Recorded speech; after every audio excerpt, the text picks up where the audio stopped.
At First Tee, we're bringing all kids to the golf course, and we have so much generosity within our community that we're able to provide scholarships for kids who want to participate. Cool thing about our local First Tee chapter is that when we set up back in 2018 is when we started, one of our first initiatives was to get our First Tee school program, which takes place during the PE classes in all of the Midland Elementary School. Hi, my name is Jessica McCoy, and I'm your host here at Raising Midland, a podcast for parents in the Permian. Today, I have my friend Liz McCormick, who's the executive director of First Tee West Texas. Her job is to run this organization and introduce more children to the sport of golf.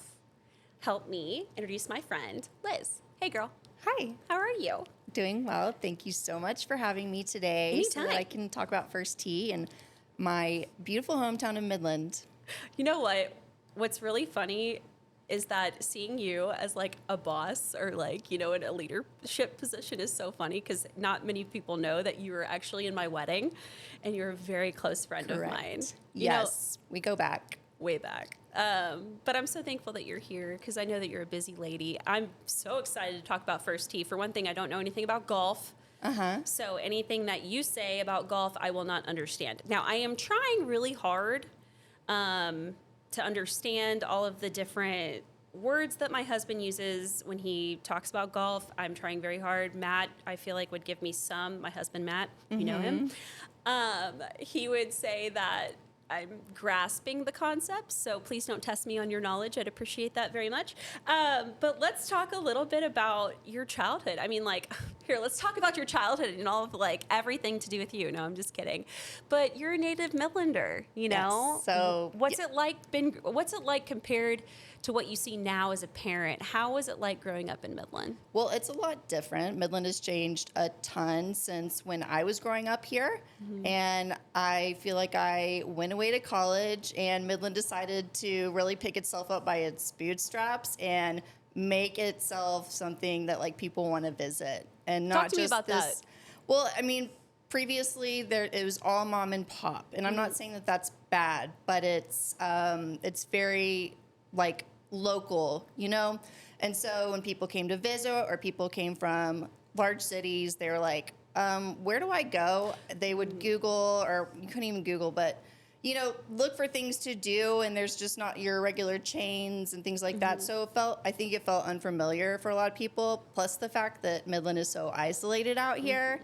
We're on our own island, aren't we? We are. It's 5 hours to anywhere. So, and that's, you know, that's a half a day for a lot of people to get on out of town. And so a lot of people just don't have the advantage to be able to do that. So Midland was very much kind of a place of its own for the longest time, but I feel like it is spreading its roots a bit where we're gaining some more businesses. And as you mentioned, we're doing a lot as a city, I think, to keep people here in town, have that retention that's needed to help drive the economy. I think that's great. I mean, it's one thing to move here, and it's another thing to invest in our community. So let's talk about that because, you know, I personally know your family, and I think your dad is probably one of the funniest people I've ever met. I like hearing that. I love him so much. I also love your mom very much. Can you talk to me about how your mom instilled the idea of giving back to your community? Because that is honestly what has been what everyone is talking about is the generosity of Midland. But I think it's important to understand that it's not just financial generosity. It's also generosity with your time. Right, 100%. You know, we're lucky to be from Midland where the financial generosity is immense, but there are so many more things that you can do for your city, and that's just civically, you know, getting involved, volunteerism. I grew up with my mom. She worked at the Museum of the Southwest, the Children's Museum, when I was growing up. And so I grew up in the nonprofit environment. I always helped volunteer at events that they were doing. I loved it, and I thrived in that as well. And I also saw my mom in the Junior League of Midland, which really inspired me. When I moved back to Midland after a few years away, I was like, well, I don't know a lot of the same people anymore. And I was looking for a sense of community, but also sense of things to do, which it kind of goes hand in hand. So Junior League was big for me. And as anyone who knows, it's a volunteer organization here in town that does some pretty good stuff. I was so intimidated to join the Junior League. I didn't serve my total 5 years. I did think I did 3 or something. But that's actually how it got me involved within our community, too. I was actually the Junior League representative for the Museum of the Southwest. So I was able to be on the board on behalf of the Junior League. And that's actually a placement that you can have with the Junior League where you're representing the league's interests within organizations, which I think is important. And we're going to get into how the community just works together to build each other up.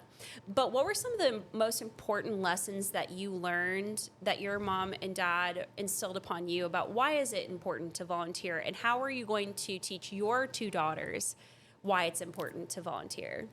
You're right. I absolutely want to pass that along to my daughters. And but I think one of the largest things that I learned from my parents was that you can do things outside of your everyday work life that are going to inspire as much meaning in your heart and in your life that it's not your job. You're going after school to help. Like my dad was a troop leader of Boy Scout troop.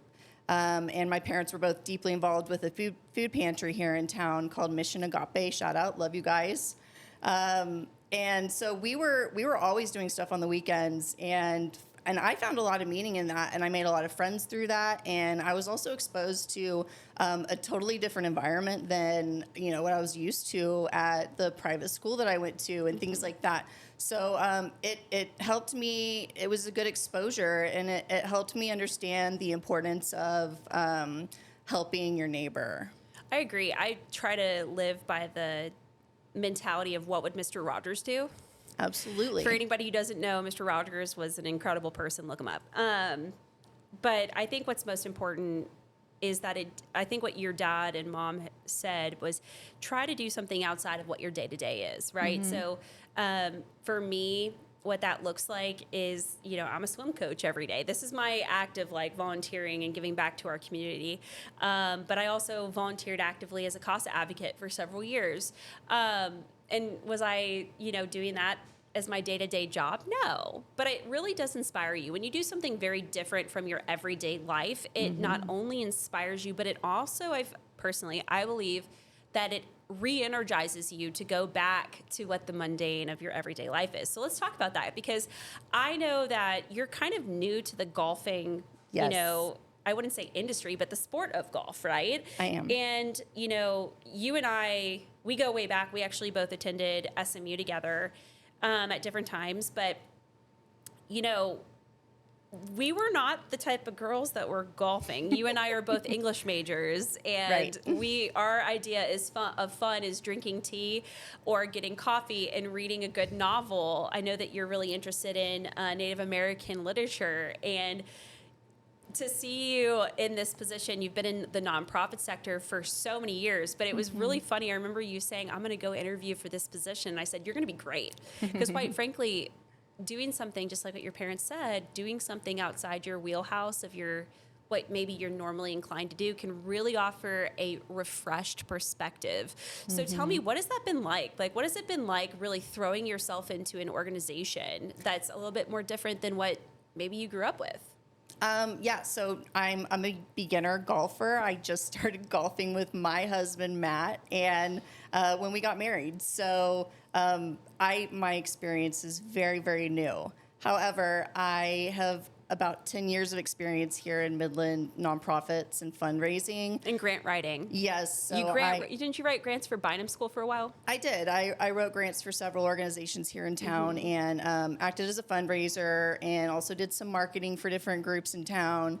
And I loved every bit of it. It gave me a lot of exposure being kind of on the administrative side of running a nonprofit.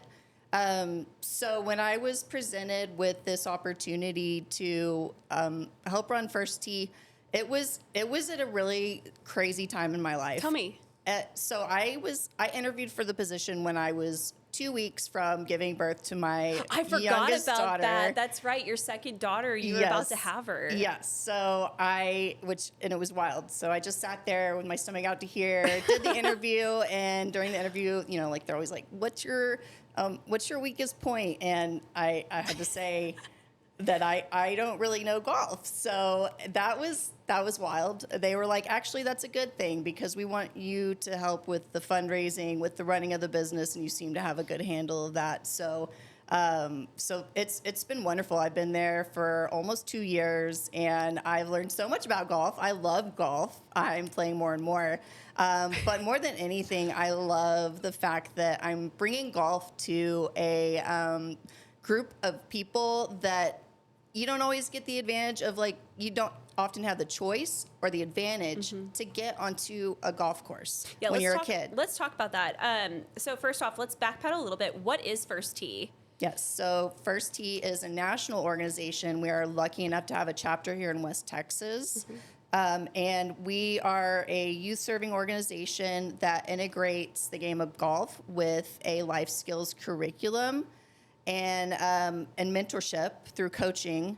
We're helping kids build the foundation and everyday values, character that's going to help them through a lifetime of challenges off the golf course. School, home, and as they go through life. That's awesome. So I know personally, sports can really transform your entire perspective. Quite honestly, I don't think I would be acting or thinking in the way that I do because my entire perspective of life in general, about everything in my life, from parenting to relationships to work, has to do with what I learned in my sport. So let's talk about that. There are a significant amount of barriers that I know that golf has surrounding them. Specifically, I'm on the Letterman's Association board at SMU.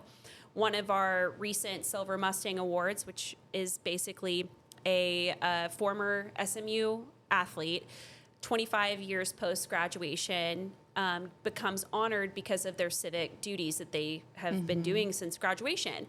One of our recent, it was like 3 years ago, our recent Silver Mustang Award recipients was actually creating a golf course that is similar to what I think your mission at First Tee is. And his goal is to incorporate and reduce barriers for children of lower socioeconomic status to get involved in golf because he was actually a football player back when SMU was really great. But you know what? We have a comeback here.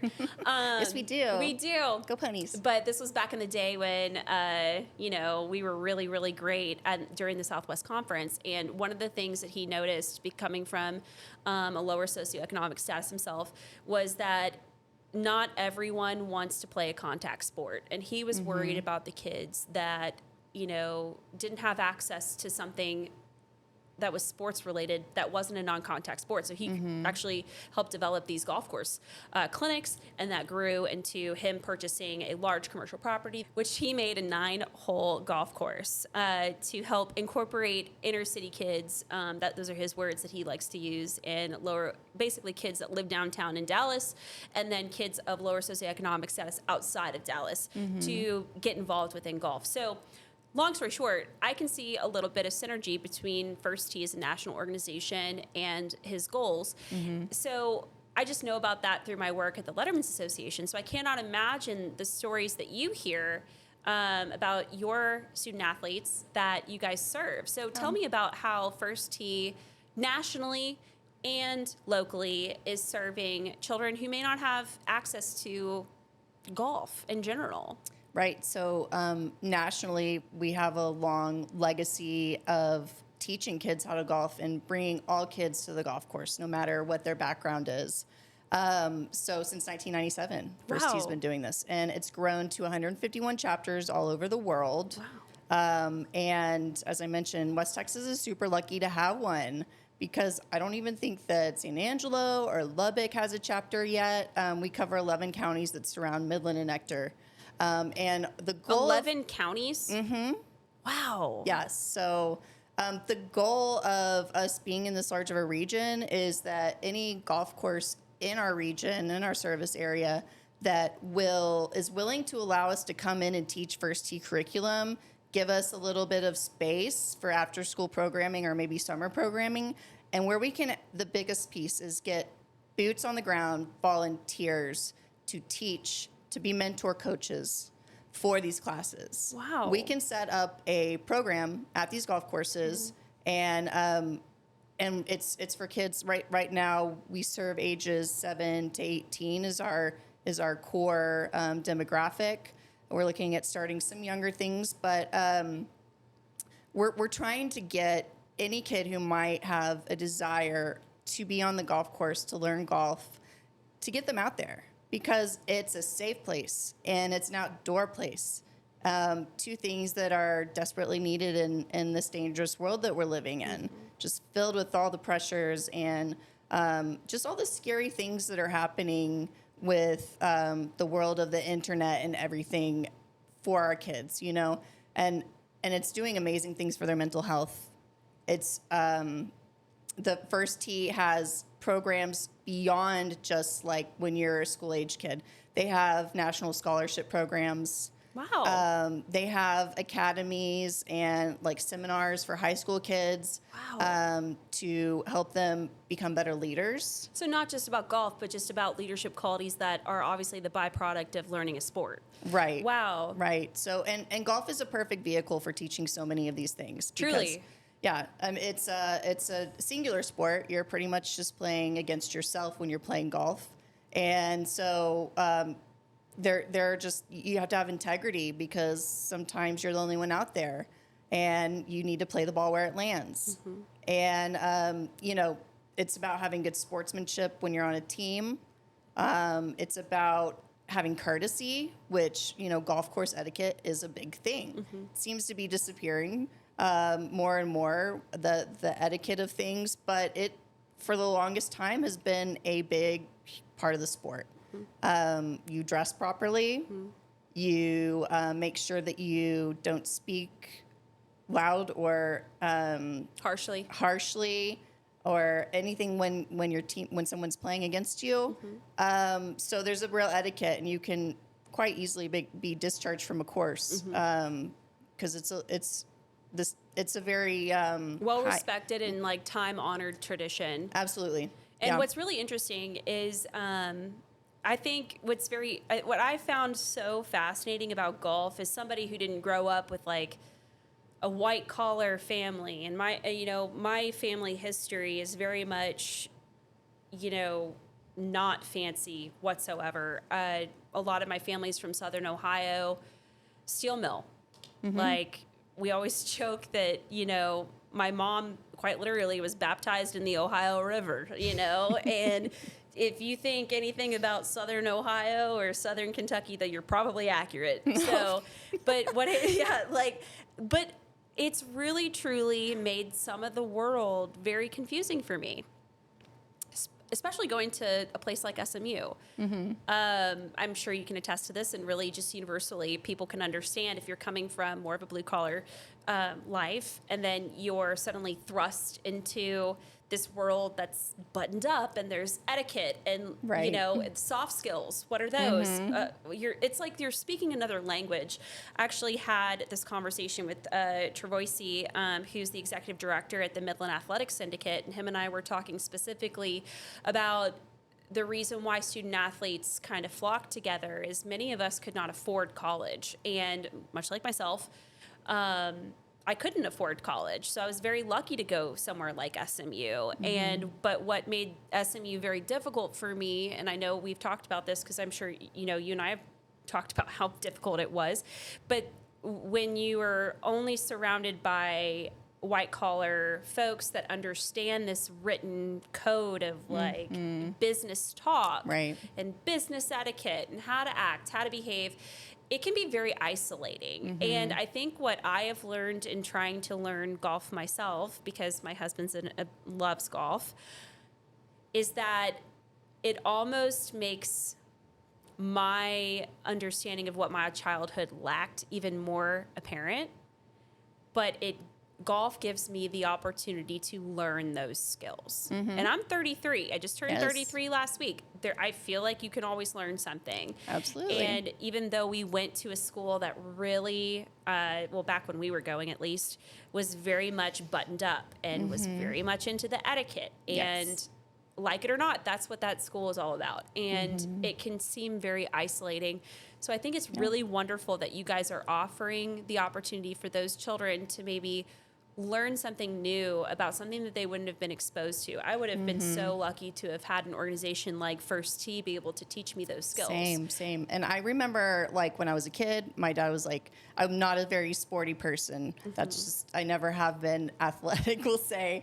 And my dad was trying to ask me if I was interested in sports, what they were. And I remember, like, we looked into golf, but where do you go play golf in Midland or Odessa, Girl. Texas, where you can just kind of go have access to the golf course? It's easy to get a tee time if you're a newbie and you don't know what you're doing. You can receive instruction, especially, like at an affordable price. At First Tee, we're bringing all kids to the golf course, and we have so much generosity within our community that we're able to provide scholarships for kids who want to participate.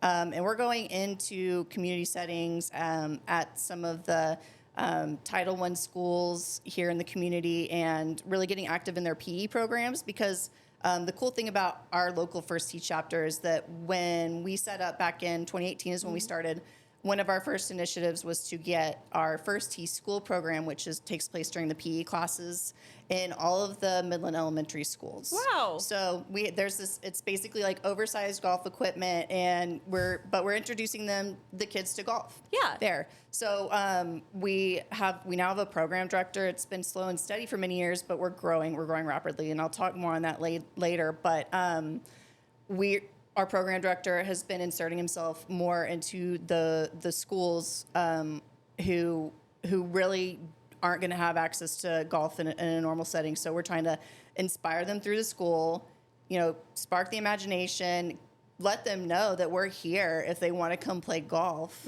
and get them on our course and help change their lives through this game, because it's very possible. So I think that the First Tee curriculum is it's building these life values like courtesy, honesty, judgment, respect, integrity, all these wonderful things that, it's arguable that kids today aren't learning that the way that they should be. Maybe there's not enough examples of it. Good examples, because for sure. I feel like adults are more wary than they ever have been. And they're doing their best, obviously. Right. But it really does take a village. But then when you're isolated and there's just not a lot of community involvement because of what we went through in 2020, it kind of dissolved a lot of that community relations. Like, maybe we wouldn't have to explicitly say, let's make sure we don't cuss on the golf course. Right. But because people would learn that even without explicit instruction, right? But because of 2020, I feel like there were a lot of families that could notice a difference in their children because they weren't being exposed with what the social norms were, right? Right, absolutely. So I think it's really important that the spirit of golf really does focus on those values so that truly anyone can relate to, right? And what I was speaking to about my personal experience was more of like, there's a lot of business that goes down on the golf course. Absolutely. And for years there were, golfing was not really accessible to, anybody unless you had a country club membership, or women. I know Judy Rankin, who is from Midland, Texas. She is an incredibly well-known golfer, nationally ranked. I know that she has the Judy Rankin Invitational that takes place every year. And she's a very big active part in y'all's organization. Absolutely. Can you explain to me what her involvement is? Judy is a huge supporter of First Tee in general, but especially since we've had a West Texas chapter, she's been behind us every step. She's always reaching out saying, hey, when can I do the next little clinic? Or when when can I talk to your high school girls about being a woman in this industry? Not just playing golf, but the golf industry as a whole, this $1 billion industry of golf TV and golf marketing and golf apparel, all the things. Guys, to give you perspective, she's like the Nick Saban of golf for women. Yes. Like, she is so well known, and my whole family golfs, like my side of the family, my husband's side of the family. I'm like the black sheep that's trying to learn. But even I know about Judy Rankin. Right. So the fact that she is involved within, not only just, she's very much involved in a lot of things in Midland, Yes. but the fact that she's involved in First Tee of West Texas is like such a blessing. And she's a true gem. So one of her main goals of the Invitational is she has the Judy Rankin Suitcase Fund, where she is helping send kids to tournaments. Oh, really? With if they're involved with the North Texas PGA or any tournament that they want to be a part of, she gets to know these kids out on our golf course personally. And if you're an aspirational golfer in any way, she's going to learn who you are, because she's very connected. So, and that's how she finds out about you. Like, say you're a young golfer, you're 14, 15, and you're ready to take it to the next level. She may learn about you, and she may decide to sponsor you and help you get But also, to those tournaments. she's there to like teach clinics. Yes. Like, that's like if Nick Saban were to, I know Midland's into football. That's why I'm using that analogy. Don't come after me if you don't like Alabama, all right? No, my little brother went there. We love Nick Saban. Okay, that's right. Your family has Alabama ties. That's right. But long story short, that would be like if Nick Saban was running a clinic for potential collegiate football players in Midland, Texas. But Judy Rankin, because being a woman athlete, a female athlete myself, that pool of people is so small. Like, there's not, women's sports really only received funding around 1971, 1976. I can't remember what I learned in grad school. Sorry. But that's pretty recent. So there's not, I had a professor in grad school that was talking about how she was the first female tennis player ever at UT. Yeah.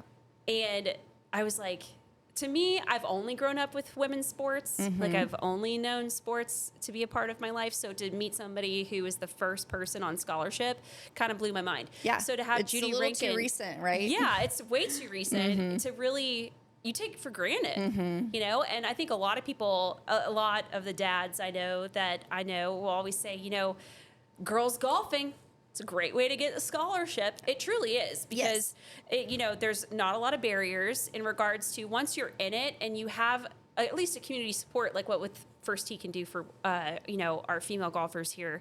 But if you have that support, in my opinion, why not take advantage of it? To be trained by Judy Rankin. Yeah. Yeah. Golf, and it's like Midland golf is huge in our city. And it's become even bigger since COVID, because everyone realized they don't have to be sitting in an office anymore to do their business. They can be sitting on a golf course. And if you have access every sales guy is like, yeah, we already know. Don't tell them our secret, Yeah, sorry guys. But it's like you have to book a tee time, which all the tee times are taken in town, right? We've recently had 2 golf courses shut down. And in this context, golf has become even harder to access within our community right now. So, we've become just kind of all the more important for these kids to be out here. And let's talk about your facility, okay? Yeah. So I was lucky enough to be able to attend the grand opening of your new facility. And I, maybe it was naive of me. I looked it up the day before and I was like, oh my gosh, I didn't realize the enormity of this. So walk people through what you have access to as an organization here at Midland. So we have a 6-hole golf course, 2 par 4s, 4 par 3s. And we also have a practice facility with a practice putting green, a short wedge range, and a driving range. Wow. And I was reading, I don't fully understand how golf courses are made, but this is my gist. A summary of how I think they go, so please correct me. But famous golfers usually will design courses that are intellectually stimulating or could be challenging to easy, like golfers that are might just start beginning their golfing journey, to golfers who are more experienced. So who designed y'all's facility? Yes. So this facility was designed by Crenshaw, and that is the business. They design golf courses all over the world of Ben Crenshaw, 2 times Masters win, multiple time PGA Tour winner. So big dude out there in golf, and we had the honor of hosting him during our dedication last year, alongside former President George W. Bush. Yes. He's a big supporter of the first tee. So let's talk about that because, I got to meet Mr. Crenshaw and President Bush at the event. And quite frankly, I didn't know what to do with myself. Like, what do you do with yourself when you meet a former president? I was like, do we talk like we're friends? Yes. It was very intimidating. And I got to meet Mr. Crenshaw, and my husband was like, being the golfer he was like, I can't believe this is happening. And Judy Rankin was there. I mean, I fully appreciate the opportunity to have been there, but you don't understand the enormity that these are like powerhouses for one thing in golf, but also to have President Bush involved. Right. So George W. is a member of the board for First Tee National. Wow. And I think that's correct. I don't think that he's rolled off or anything, but he loves First Tee. And he sees the difference that it can make in a person's life. There is so much beauty in the game of golf. I mean, it's one of the hardest games, I think, that I've ever attempted to play, just because of the precision involved and the kind of calculating that you have to do with the different clubs and playing against the land. Not only is that it can be difficult, but it's an honor to just kind of be part of nature like that. It's just you and the course, right? So I think that there's a lot of beauty in it, and I think that a lot of people have recognized that, including obviously George W. He understood the need of it for the kids in our community.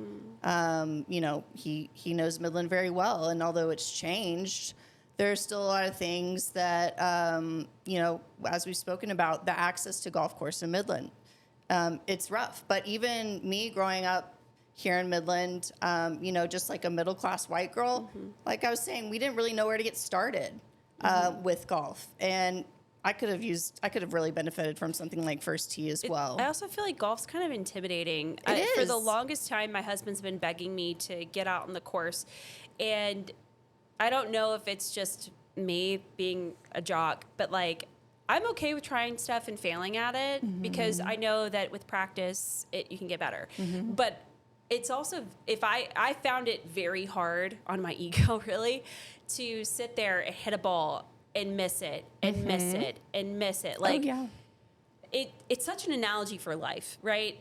I think what makes golf so challenging and kind of intimidating is that, again, you are going up against yourself, right? And not many people can do that, let alone outside of the golf course, But to do it on the golf course is another thing. It's almost like an example, a physical representation of where you are up in your head. Right. It totally is. It totally is. And the more comfortable you get out there, the easier it comes. It's the wildest thing, and that's why I think people enjoy drinking while they play golf, right? The inhibitions are lowered. You don't care who's looking at you anymore. My mom always says that she plays better golf when she's had, something. So it's pretty funny to watch. I think what's also really interesting too is even if you were to be able to get involved with First Tee, the mentorship alone, I feel like is so needed for this next generation. It really is. Specifically, we were talking to the Boys and Girls Club, and we're going to have Dr. Stephanie Howard on here, Midland ISD superintendent. And one of the things that we're talking about just overarchingly throughout this podcast is what is available to our children. And mentorship is something that I feel like is often overlooked because it's a byproduct of an organization and a community coming together with like structured activities to do. So can you kind of explain a little bit more about, you use the terminology mentorship through coaching. What does that look like? Well, it's quite a cool process with First Tee because it really is something you can be carried through and engaged with, and it's a really neat community to be a part of. There are levels of training, and as you go up in those levels, you do meetups in different states to go through the training. So you get to meet this network of other passionate mentor Like-minded coaches. people. Yeah, like-minded people who understand the importance of teaching this game to our kids. So there's a lot of rigor behind the coaching, and it's not all about just like coaching golf. Like the majority of what we're trying to teach through the First Tee coaching is how are you going to connect with the kids to where they're going to feel safe. They're going to come to you for the after school programming, and they're going to understand that this is a place to have fun and a place where if they need to let their sillies out, they can do that. But then they're going to come back to learning, you know, how to just putt, right? Which, you know, so it provides structure. Without maybe the pressures of, Right. yes, there's rules that we have to learn with golf in order to do Right. golf, right? But it And- also takes the formality that can be very hard for children to be able to have the concept of, where it allows them to be children, which further reduces the barriers that could Absolutely. keep them away from golf. And a really big thing that First Tee mentor coaches focus on is coaching with empathy. And I Ooh, think oh. that's something that is I love that concept Right. because emotional intelligence within coaching, anyone who grew up in the 90s and early 2000s who was coached is probably understanding that most coaches say suck it up. yes. So coaching with empathy, tell me more about that. So it's, you know, once again, First Tee it's not a hyper competitive environment. It's more about getting kids outside in a safe space and teaching them something new that they're going to be able to learn all sorts of wonderful things from to build up their character. But yeah, it's about understanding if they come to class and they have a bad attitude, man, maybe they're hungry and they need a snack, right? Maybe they just need to take a breather. Maybe they've been rushing all around at school. It was a hard day, and then mom picks them up, and it's just errands, drop people off here and there. You can come out to the course, and it's supposed to be a peaceful place, and it is, right? And you come out there, and you kind of have like your little woo-saw moment, and the kids, we got to Be give the the kids ball, that. see the ball. Right, we've got to give Tin the cup. kids the space for that, though, right? And we've got to be able to just kind of, I guess, get on their level, Meet them and where they're at. meet them where they're at, and help them lower their expectations of themselves, or help them understand that that's okay. Then, like I said, they're in a safe space. Let's just have fun. And let's learn. So it sounds like you guys are really reinforcing the ideas of a growth mindset, right? Which I think is something we talk about all the time within swimming, because swimming is very much like golf in the sense that it's an individualistic sport, but also it's so mental. Like Yes. golf more so because there's some calculations that you have to do. But the hard part about any individual sport is that because you are your own worst enemy, right? You give yourself the worst criticism usually, and that can really mess with your golf game. So I think it's important for children of whatever sport that they're playing that there is a coach that understands, you know, how to incorporate the concept of a growth mindset into whatever activity that child is doing. And what a growth mindset is understanding that you're never going to be perfect. There's never going to be the right putt. There's never going to be the right wind speed to hit that Right. ball, especially in Midland, Lord. Right. You know, nothing is ever going to be perfect, and you're allowed to fail. And I think by creating a safe place for that child to fail is what establishes resilience. And there's a lot of data behind that as well. Right. So, you know, some of these concepts I know personally as a coach myself that, and we talked about this with Travoisi too, sometimes introducing Travoisi's the executive director of the Midland Athletic Syndicate. We've talked about how difficult it can be to incorporate the coaching styles in with talking to parents, because it can be really challenging for parents that have maybe not understood the concept of empathetic coaching or emotional intelligence when it comes to coaching or understanding what a growth mindset is. So how are Right. you guys supporting parents? Well, we're helping parents by providing them with resources. This resource specifically being our golf facility, it being an outlet where all kids in West Texas can come to.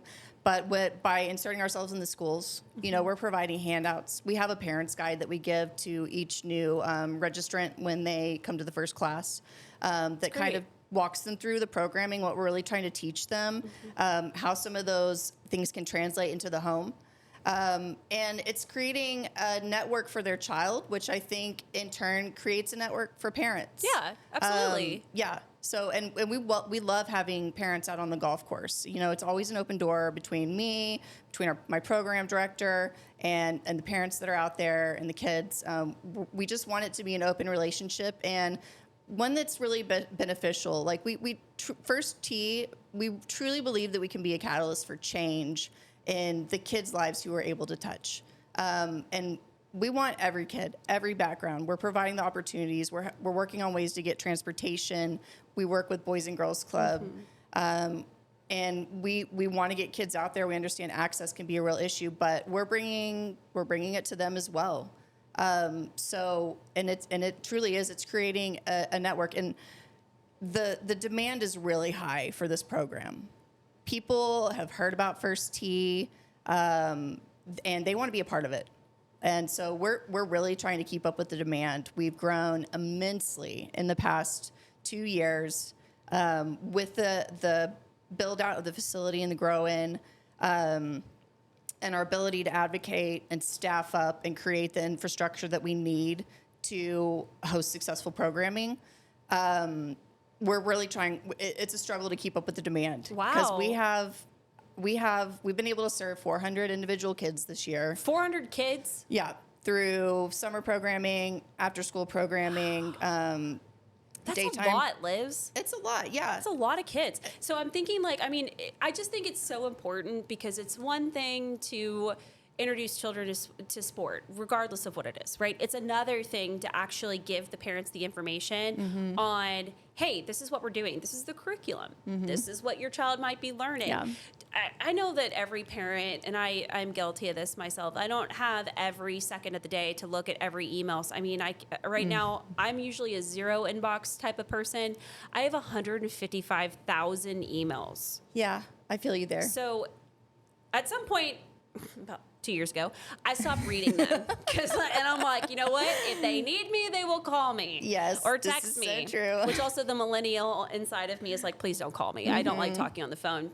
Which I know. Right. I'm but working on. Let me give you an example of like First Tee. We're trying to recognize that stuff. Okay. And we're trying to create ways to communicate with you as parents through text. Like if that's the easiest way, we want to have the personnel there and the ability to send that text to you if you need it. That's awesome. When we have to cancel the course because there's lightning. That's lightning great. Or something, Yeah, that's important. That's important to know about what's going on, and then know about if you don't have golf that day. I feel like that's so important. You're meeting parents where they're at, and I think by providing that parent handbook that you were saying, it's not just like you're throwing children into the wind and being like, all right, well, I guess we're doing this sport. You're actually coming alongside them with that parent information, and then also it sounds like through meeting them where they're at via social media or whatever. It's more about casting the net to see what falls. And I feel like there's so many sporting organizations that just don't try because they're unsure of what their parents need. So I think that's wonderful that you guys are meeting them where they're at so that you get parents like me that are like, I don't want to read another email. No, thank you. I know, yes. Well, that's something we're working really hard to do with our staff and just make our First Tee chapter just something that runs like a well-oiled machine. And we have, like I said, growth. We've exploded in our staff. Last year, around this time, it was just me and the guy helping take care of the golf course. And that was it. Like, it was a one-man show, it felt like. In the past year, we have hired a communications coordinator. Wow. We've hired a program director. And we've been able to hire another maintenance staff for the course. Wow. We have front desk personnel to be there to check kids in and out and to, keep eyes on the course, Yeah. It's a coveted piece of land and we've got to protect it. So we've, put up the security and that's necessary and, done all those things. And at the same time, just like trying to meet the demand. Speaking numbers, we had 235 kids in our fall program. It's an 8-week. Typically, our programs are run in 8 weeks because our curriculum is typically 235. Is that what you said? But the wait list was 206 kids. That's so wild. So what does that look like? I don't know anything about golf. Okay, like kind of sort of. So I'm just thinking, like, that is wild. I mean, you're going to outgrow your area, which is wonderful. What a problem to have, right? Yes. But, like, that seems like that's a lot of children to learn something. And I just think that that's wonderful. Wow. And I mean, when it comes down to how many kids we have, a lot of that has to do with how many volunteers we have, because we want to keep the ratio low. We do a group class, even though it's a very individual sport. We love the group setting because kids are able to make friends. They're also able to learn from their peers. Kids learn wonderfully from their peers, sometimes better than they do from adults. So, you have, it's grouped by age group, but you may have a more advanced kid working with a beginning kid. And that kid may learn a heck of a lot more from their buddy than they would have from their coach, So that can be a really helpful tool, but we try to keep the coach to student ratio like 4-to-1, 5-to-1. So that for every 20 kids, we have 4 or 5 coaches, so that they can get that individual-ish attention that they need. And also, it's a safety thing, golf clubs, golf balls, it gets dangerous. It can, right? Yeah. Safety is our number one priority at First Tee, both like emotional, physical, and all that, but like safety on the golf course as well is a huge deal for us. But we have to have the volunteer core. Are you needing more? Do you need some more volunteers? We always need more volunteers. Okay. Yeah, and if you're listening out in the outer counties, I'm talking Ward, Gaines, Yoakum, Crane, Andrews, Monahans. Oh my gosh, I'm sorry, I'm leaving some people off. But we're Howard County. Howard County, really? Wow. Martin County. That's pretty far away. Yes. So if you guys are interested in having First Tee curriculum on your municipal or local golf course or country club, even if you would allow the time for our kids and space, if we can have dedicated volunteers, that's what it's, dedicated volunteers, because it is a program, right? And then we could open up far more Imagine classes. how many older retired adults would be such an asset. Absolutely. I was lucky enough to have some people that lived on our street. They were quite a little bit older than my family, my parents growing up, and I was lucky to be mentored by them, and I consider them like a third set of grandparents. Yes. Imagine if we could even get a couple of those retirees to volunteer for your organization. That would be pretty 100%. wonderful. Yeah. Okay, also, to end our interview, what gives you hope for Midland? From your experience as executive director, I'm sure you see lots of conversations going on within our community. Is there something that really makes you feel excited about for our future? Definitely. And it has a lot to do with the advocacy and the activity of, I think, people my age, especially with young kids, because we love Midland. We see the good in Midland.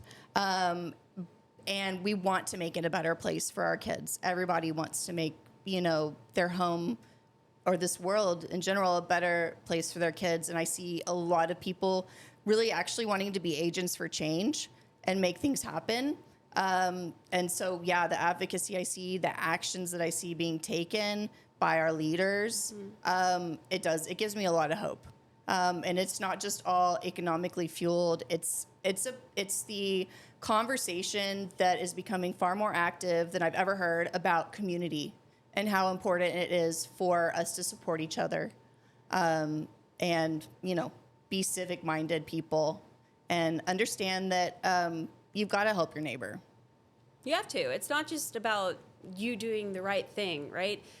I have noticed with the conversations that I've been having recently is that Russell Myers and I talked about this. He was the hospital president for a very long time. He has been a part of a lot of different conversations over the years. And one of his pet projects initially that he was so proud of was the development of the NICU. And it was because a couple people had, unfortunately had some issues with their babies being born so early, and they had to travel forever to get their child taken care of. And he realized the importance of doing what you can in community. So what that means to to summarize, is he found a group of people that were passionate about that, and they worked together and their minds together really created change. And over the course of the amount of time that my in-laws have been here, 40 plus years, we always talk about initially when they first moved here, people were of the mindset that this is going to be a ghost town in 5 years. And it's much like the military. You move to the next place and, you do the next thing. But now the torch has been passed because that generation that really said, that's not okay with me. I'm not okay with leaving Midland like it is in the 80s and when the oil, industry was down. They weren't okay with just throwing in the keys, throwing in the towel. Then young leadership now is a little bit older, a little bit more wiser. Now their kids are coming in and saying, hey, listen, we can take it from here. And I think that's there's this like sense of energy and compassion and grit, I would say, amongst young Midlanders in our age, in our early 30s, that are saying, I don't really have all the answers, but maybe we put our heads together and say, okay, you might have connections here. I might have connections here. I might be able to talk to this person here. It's never done in isolation. Andrea Jones, I know she's a volunteer for you, also the executive director of the Boys and Girls Club. She says we are not meant to live in isolation. And I think that's what's giving me hope personally, just being involved in all these conversations, is there's a torch that's being passed.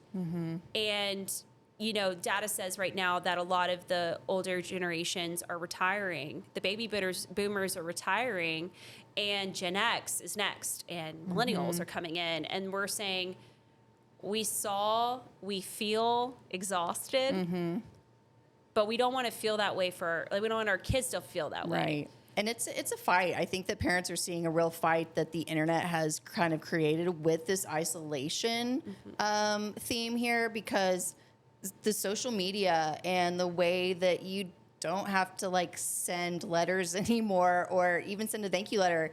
You can just send a text or you can comment on somebody's wall. It's isolating. Yes. Right? Yes. Or everything that you see, the FOMO, right? It can be fear of isolating. missing out. Right? It can. And I feel like I think our generation, Gen X and also millennials, are starting to realize if we don't create these specific instances, organizations like First Tee, or, maybe even volunteering as a coach for First Tee, if I don't get involved, then who will, right? I think that that's really important. And I really, this whole podcast is really designed for people who don't live here, that might move here. Husband's getting transferred or mom's getting transferred to work at a new company. Yeah. Or even for people that have lived here, that have maybe grown pessimistic because they feel like they know everything there is to know about Midland. Right. The idea is to spark conversations, to challenge preconceived notions that people have about what there is to do for children and families in Midland. And I know that you guys offer clinics. I know that you were talking about that 8-week course. I know that you guys have a girls only golf program. Is there anything that you want to communicate to our community that is available to them that I did not cover yet? No, I don't think so. Cool. Yeah, I do. Is there a couple of things I can hit on real quick? Please, go ahead. So I do think that the nothing to do in Midland statement is a lot of BS. And, I think in other shows you've talked about how there are like actual activities you can go do that are stimulating, blah, blah, blah. One of those activities is volunteering, though. And I believe heavily in that just from my background and then working in this field for so long. But it is fun to get together with like-minded people and to create change, to make a difference, to feel like you're giving outside of yourself is very rewarding. I think we all hear that all the time, but get out and do it. What does Mr. Rogers say? He says, in times of struggle, always look for the helpers. But the problem is if you don't understand and appreciate volunteering, then you're always going to be pessimistic. I say this on every episode, it seems like, but because I truly believe it, this is my favorite place I've ever lived. And the reason why I feel so comfortably saying that so often is because the people here innately understand that if people don't get involved, all of this goes away, period. Yeah. And for people that live in Houston and Dallas, or anywhere else, there's safeguards that protect community and things for children to do because of people that have paved the way for that and that may be funding that, right? We live on an island, like it or not. Our community is growing, but we still live on an island, okay? If we don't give back to our community in meaningful ways, even if it's just like what you did as a child, which was volunteer on the weekends for like 1 or 2 hours, you're doing something. Right. And, I think what's really important, I know for our kids, we're really big talking about civic-minded family raising. We have 3 rules in our family. Listen to your grown-ups, mom and dad. Think of others, which means you need to be thinking about what other people other than yourself at all times within our family. Think about your mom and dad and think about your community. And then the third thing is be kind. There's a difference between being nice and kind. Kind is thinking of others, listening, right, even if you disagree, and empathizing. Right.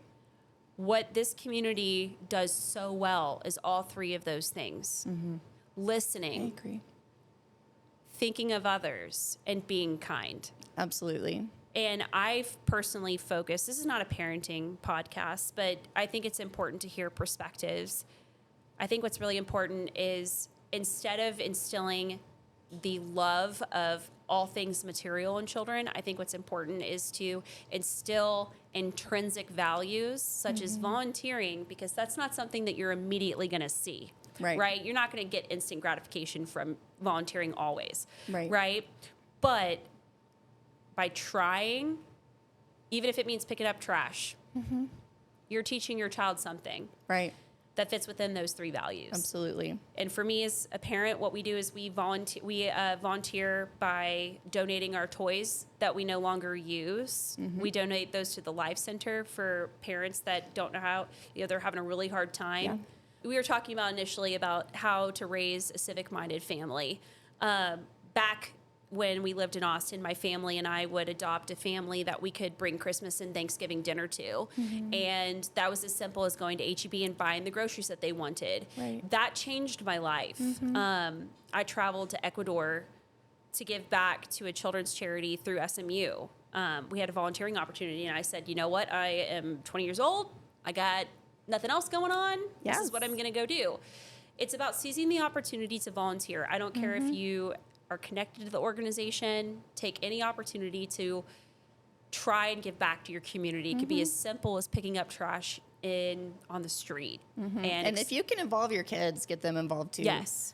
Yeah, like we've been saying, let them see you do these things, because that's going to have some of the largest impact on kids. I know it did for me. Yeah, and even also, I know that schools around this time of the year, we're filming this currently in November, right before Thanksgiving.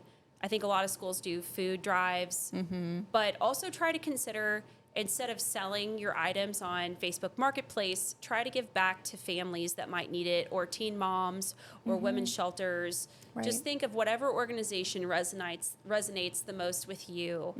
I think is a really great way to get your children involved. For sure. Okay. Well, thank you so much, Liz. I appreciate getting a chance to meet with you, not just in our own friend time, but it's really cool to see some of your friends do what they love and what they're really good at. And I'm very thankful to have you on our podcast. Back at you.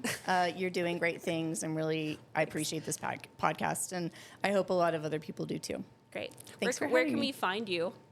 You can find me on Instagram and Facebook. First T of West Texas. Okay. And we are still on LinkedIn. And then our website is firsttwesttexas.org. Awesome. Well, thanks for coming today. Thanks for having me. Thank you guys so much for tuning in, and catch you on the next one. Bye.